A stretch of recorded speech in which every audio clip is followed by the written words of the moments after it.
Kendal. We're here to do a spa repair today. Hi, my name is Rafael. We're from Rafken Spa Repair.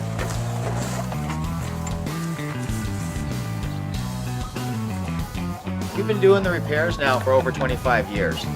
Our customers trust us. They know they can call us with any questions or set up repairs as needed.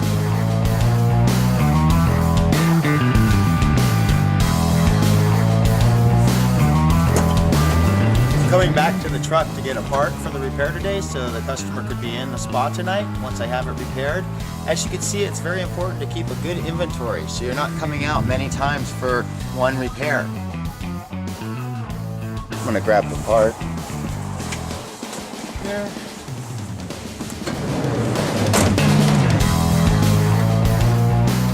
Just getting ready to finish up the spa repair, so I'm gonna go inside the control box and check your amps so the spa's performing properly. Grab the amp meter.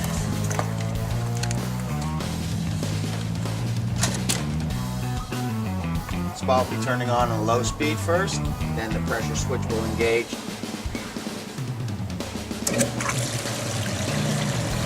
Once the spa turns on, the relay will drop and let the heater get the power so I can pull the amps off of it to make sure it's operating properly.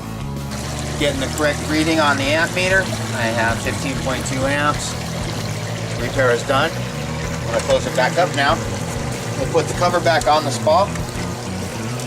The spa will be ready in about 5 to 7 hours from now. So nothing else will need to be done other than you maintaining the chemicals and cleaning the filter.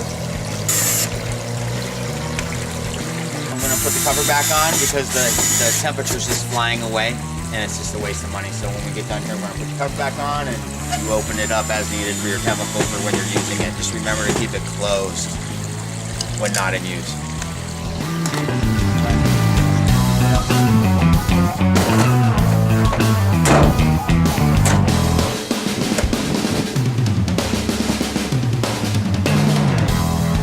Don't forget to call us if you have any questions or need any help with the spa. We're there for you. Have a great day.